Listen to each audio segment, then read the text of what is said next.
अस्सलाम वालेकुम। हम कर रहे थे लिम्फोमास। लिम्फोमास के टाइप में फर्स्ट टाइप है आपका फॉलिकुलर लिम्फोमा। फॉलिकुलर लिम्फोमा आपके बी सेल्स के लिम्फोमा होते हैं। बी सेल्स की वजह से ये फॉलिकुलर लिम्फोमा होता है। मतलब बी सेल्स के लिम्फोमास की टाइप अगर देखी जाए, हॉजकिन नॉन हॉजकिन लिम्फोमा जो बी सेल से अराइज होते हैं उसकी फर्स्ट टाइप है। मतलब पहली टाइप में हम पढ़ेंगे फॉलिकुलर लिम्फोमास। अब फॉलिकुलर लिम्फोमास होते क्या हैं उनके बारे में बता देता हूँ। तो फॉलिकुलर लिम्फोमास उन लिम्फोमास कहते हैं जो आपके जर्मिनल सेंटर से अराइज होते हैं। अब जर्मिनल सेंटर क्या होता है? जर्मिनल सेंटर वो वाला पोर्शन है, वो एरिया है, वो आपका मतलब कमांड सेंटर है, वहाँ जहाँ पे आपके लिम्फ नोड्स के अंदर लिम्फोसाइट्स में क्यूमुलेट होते हैं। वहाँ पे इकट्ठे होके एक मास बनाते हैं, एक सेंटर बनाते हैं, एक जगह मतलब एरिया बनाते हैं, उसको कहेंगे जर्मिनल सेंटर।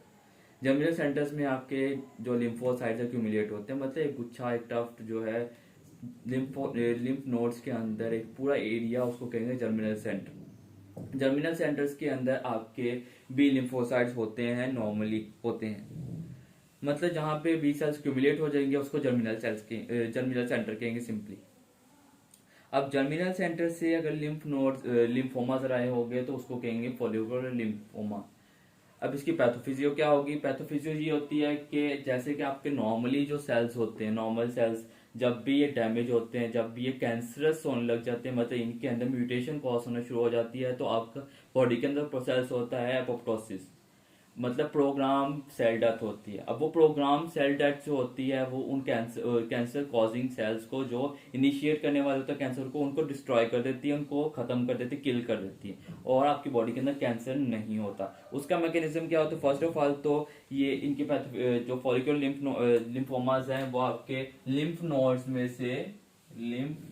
में जो जर्मिनल सेंटर है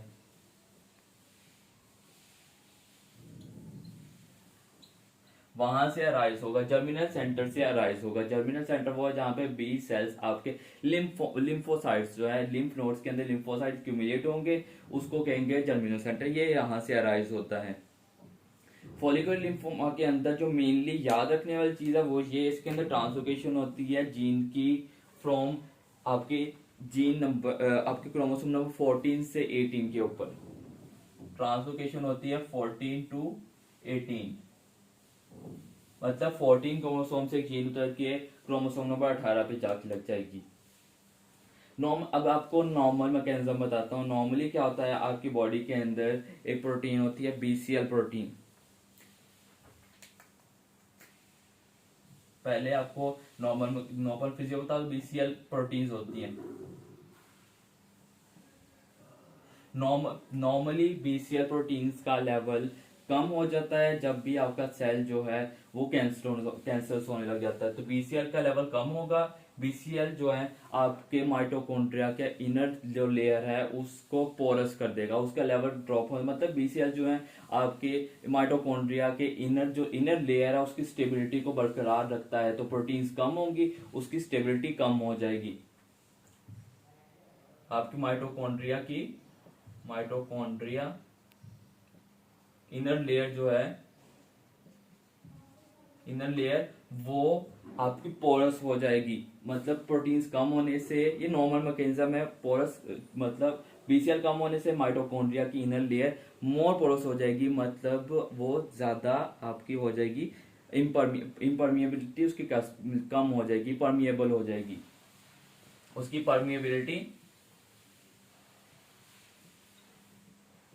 परमिएबिलिटी इंक्रीज हो जाएगी माइटोकॉन्ड्रिया की परमिएबिलिटी इंक्रीज होगी तो माइटोकॉन्ड्रिया के अंदर होता है साइटोक्रोम सी। यहां से साइटोक्रोम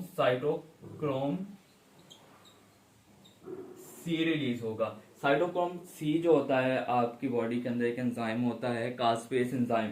कास्पेस एंजाइम को स्टिमुलेट करेगा, ये स्टिमुलेट करेगा कास्पेस को। कास्पेस वो एंजाइम है जो आपके एपोप्टोसिस को इनिशिएट करता है, मतलब ये ट्रिगरिंग फैक्टर है जो आपके प्रोग्राम सेल डेथ होती है, प्रोग्राम का वो हिस्सा है जो आपके सेल्स को जाके किल कर देगा। तो ये एपोप्टोसिस को इनिशिएट करेगा एपोप्टोसिस को। एपोप्टोसिस होगी, सेल की डेथ हो जाएगी, कैंसरस सेल्स की। लेकिन इस म्यूटेशन में क्या होगा, ये जो ट्रांसलोकेशन हुई है इसकी वजह से एक जीन होती है, वो जीन का नाम भी BCL जीन है।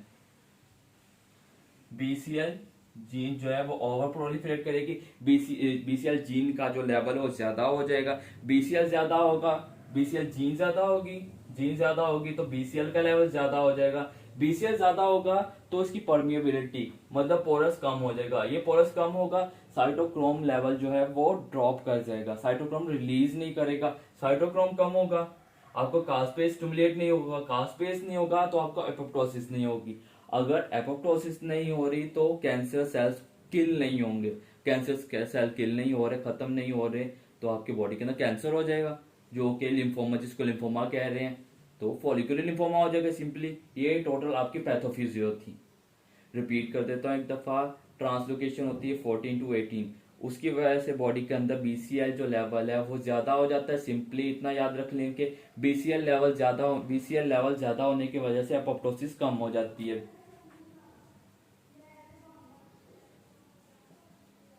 एपोप्टोसिस कम हो जाएगी, एपोप्टोसिस कम हो जाएगी, बॉडी के अंदर कैंसर हो जाएगा। ये थी आपकी पैथोफिजियो फॉलिकुलर लिम्फोमा की। याद जो रखने वाला है फॉलिकुलर लिम्फोमा जो है उसके अंदर सिर्फ ये याद रखना है कि इसके अंदर जो है ट्रांसलोकेशन होती है 40 टू T, मतलब T14 to 18। सिंपली बस ये एक MCQ आएगा, बाकी पैथोफिजियो आपसे नहीं पूछी जाएगी। इसके अलावा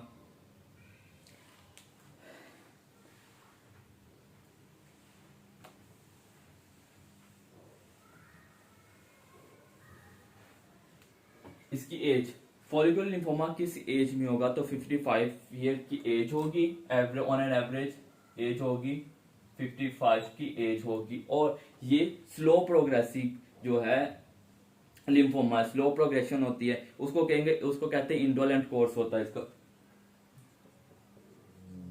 इंडोलेंट कोर्स मतलब स्लो प्रोग्रेशन, स्लो प्रोग्रेशन होगा। और इसके अंदर सिम्टम एक होता है, सिम्टम याद रख लें, सिम्टम ये होता है कि कुछ एरियाज आपके लिम्फ नोड्स की इन्वॉल्वमेंट होती है, कुछ की नहीं होती, तो कुछ सही काम कर रहे हैं, कुछ नहीं कर रहे। तो waxing and वेनिंग, increase and decrease, मतलब लिम्फो, इसके अंदर ये होगा आपकी लिम्फोडेनोपैथी होगी, पेनलेस लिम्फोडेनोपैथी होगी, कभी होगी और कभी नहीं होगी।